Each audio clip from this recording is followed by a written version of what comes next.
혹시 어린 시절에 한번 부모님 길을 잃었거나 또 부모님을 잃어버리신 적이 있으실까요? 그때 아마 그 느낌은 말로 설명하기 어려울 겁니다. 너무 두렵고 너무 무섭고요. 개인적으로는 이제 저희 부모님께서 그 옷을 만드세요. 옷 공장을 이제 벌써 40년 이상 하셨는데 어렸을 때 이제 제가 한 3살, 4살, 한 5살 때쯤에는 항상 저는 이제 동생이 이제 2살 터울 동생이 있다 보니까 갓난쟁이다 보니까 저를 이제 꼭 다른 곳에 이제 보내셨었거든요. 한 번은 시골을 갔었습니다. 시골이 이제 외갓집이 충북 진천인데 그곳에 부모님이랑 같이 갔죠. 전혀 몰랐습니다. 갔는데 갑자기 어머니와 아버지가 안 계시는 거예요. 어디 가셨지? 나중에 삼촌한테 물어봤더니 엄마 아빠는 서울 가셨어. 그게 뭐였냐면 너무 바쁘니까 저를 이제 시골에다가 이제 좀 지내라고 해놓고 이렇게 몰래 가신 거예요. 그때 그 너무 무섭고 너무 두렵고 그 상실감이 아직도 그것이 느껴집니다. 그래서 1시간을 울었어요. 계속 엄마 불러오시라고. 그랬더니 다시 아버님이 오셨습니다. 그래서 다시 제가 갔던 기억이 있는데요. 정말 그때 그 상황을 생각하면 너무나도 서럽고 너무나도 무섭고 너무나도 두려웠었던 것 같습니다.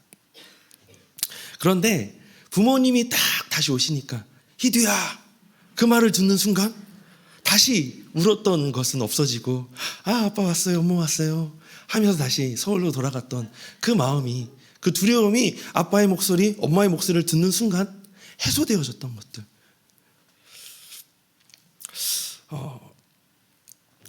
오늘 본문은요, 이 광야에서 일어났던 사건이거든요. 광야는 어떤 곳일까요? 우리 청년부에서도 한번 광야에 대해서 얘기를 했고, 우리 큐티 학교에서도 말씀드린 적이 있는데, 광야는 물도 없고 나무도 없고 나를 위협하는 것들이 가득한, 그리고 어떤 일이 일어날지 모르기에 두렵고 고통스러운 곳이 바로 광야입니다. 왜 이렇게 말씀드릴 수 있냐면, 예전에 한번 말씀드렸는지 모르겠지만 제가 인도에서 홀로 이 사막 여행을 갔다가 정말 너무 무서웠어요. 그 현지인과 둘이 이 사막 한가운데서 있는데 정말 귀가 예민해지더라고요. 그것을 느껴다 보니까 광야라는 곳이 이런 곳이겠구나.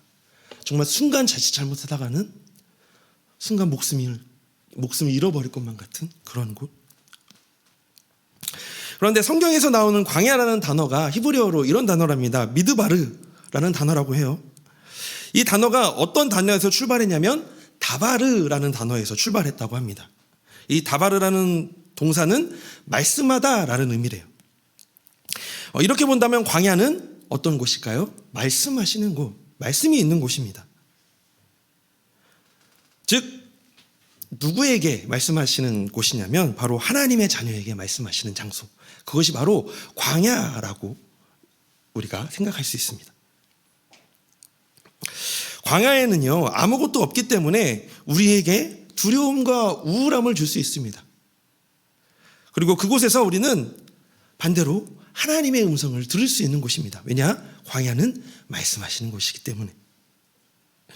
분주하고 풍요로운 환경에서 전혀 들리지 않았던 이 하나님의 말씀이 광야라는 그곳에서 들린다라는 것입니다. 제가 부모님이 갑자기 사라지셨을 때, 울고 막 있었을 때, 희두야라는 목소리를 들었을 때, 아빠가 나와 함께 하시는구나. 내 부모님이 옆에 계시는구나. 부모님의 소중함을 깨닫는. 그래서 하나님은요, 때때로 우리를 광야로 부르시기도 하십니다. 매일매일 이 반복되는 일상 속에서 하루하루를 살아가는 우리잖아요. 지금 우리 성도님들의 일상은 어떠실까요? 나의 환경은? 혹시 이 부모님을 잃어버린 것과 같이 이 현실에 대한 상실감? 때로는 이 광야에서 홀로 걷는 것과 같이 삶의 막막함과 이 미래에 대한 두려움이 있지는 않으실까요? 그렇다면 지금 우리의 환경을 이겨내기 위해서는 어떻게 해야 할까요? 광야에서 이 돌을 베고 이 잠을 청하다가 하나님을 만나게 된 오늘 본문의 이 야곱을 통해서 우리가 함께 같이 알아보기를 원합니다. 이 광야와 같은 환경에서 이겨내기 위해 첫 번째로 우리가 볼 수 있는 것은 하나님의 약속을 신뢰하라입니다. 정말 많이 들으셨을 거예요. 우리가 어려움이 있을 때, 두려움을 겪을 때 하나님의 약속을 신뢰하십시오. 너무 많이 들은 얘기지만 오늘 다시 한 번 더 말씀드립니다. 하나님의 약속을 신뢰해야 합니다.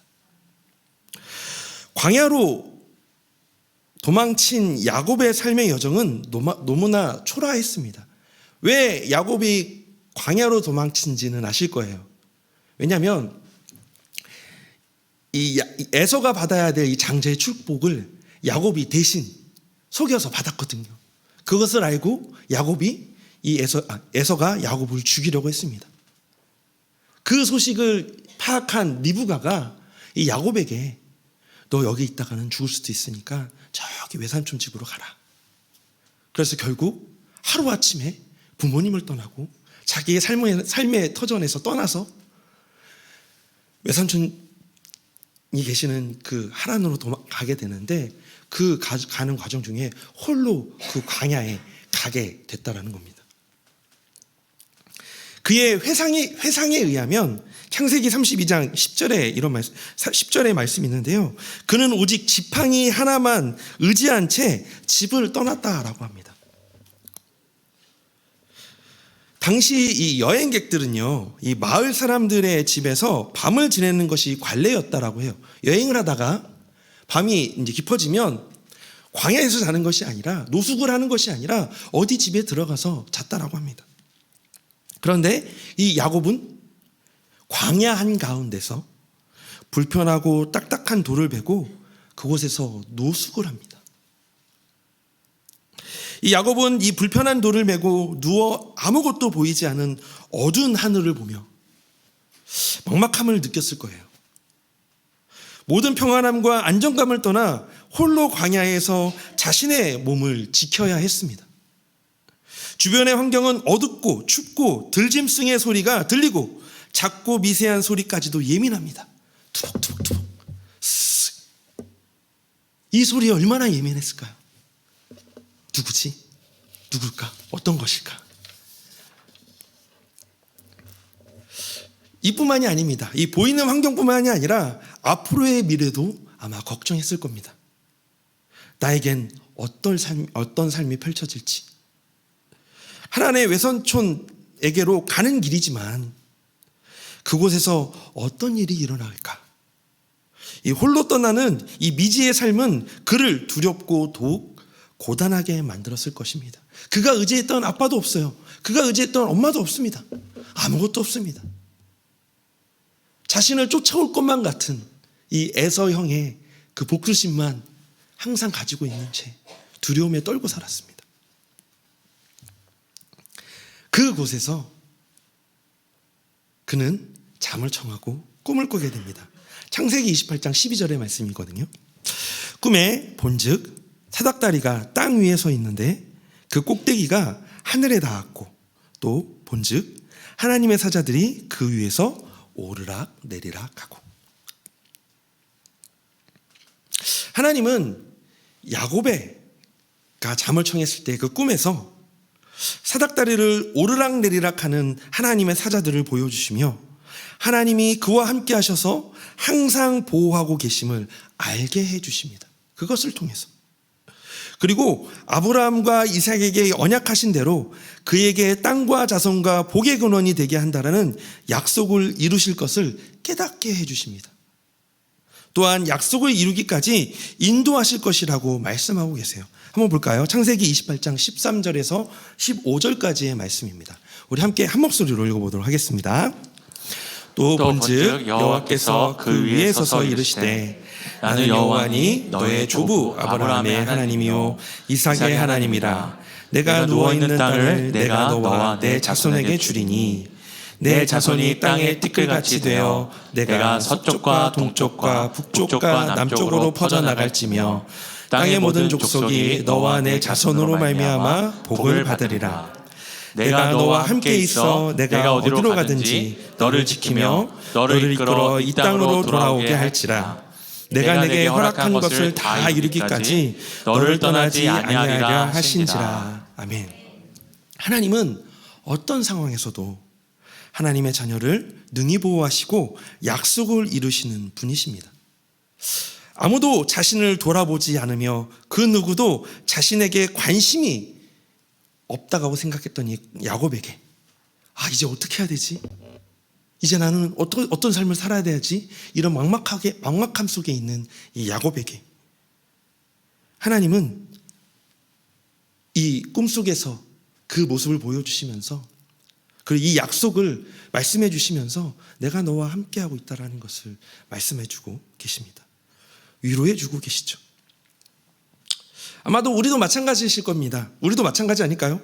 아무도 자신을 돌아보지 않으며 그 누구도 자신에게 관심이 없다라고 우리가 생각할 수 있겠죠. 왜 나는, 내 인생은, 내 삶은 왜 이렇게 슬픔만 가득하고, 왜 나는 왜 이렇게 고통만 가득하고, 왜 이렇게 매일 이렇게 나아지지 않는 것 같지? 이런 생각할 수 있습니다. 그럴 수 있습니다.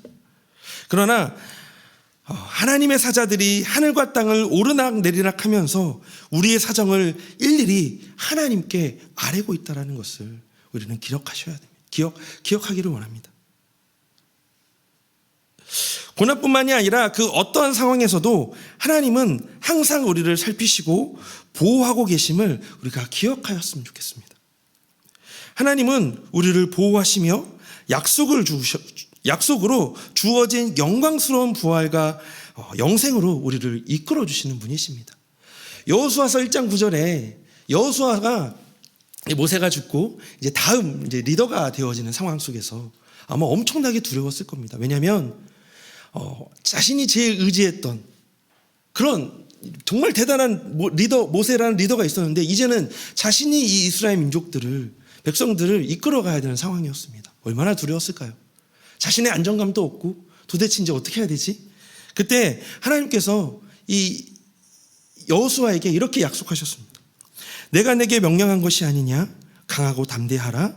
두려워하지 말며 놀라지 말라. 내가 어디로 가든지 내 하나님 여호와가 너와 함께 하느니라 하시니라.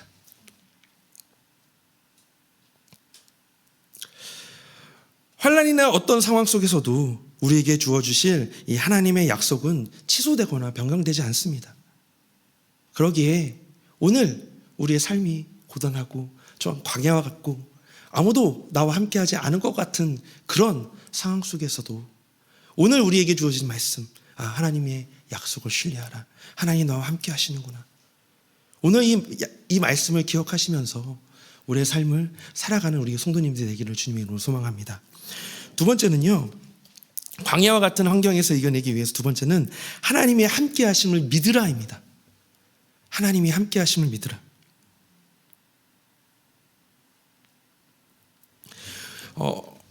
아까 찬양을 들으면서 이런 생각을 하게 되었습니다. 우리가 언제 좀 이렇게 말이 좀 비속어일 수도 있는데 언제 멘탈 붕괴가 오실까요? 언제 멘탈 붕괴가 오세요? 길을 잃을 때, 내가 생각했는데 이것들이 내 예상과 다르고 정말 전혀 길이 보이지 않을 때 우리 안에는 속된 말로 멘붕이 옵니다. 그런데 영적인 상태도 영적인 멘붕이 올 때가 있습니다. 언제냐면 하나님 나와 함께 하시는 것을 잃어버릴 때 우리 안에 영적인 멘붕이 옵니다. 길을 잃어버릴 때.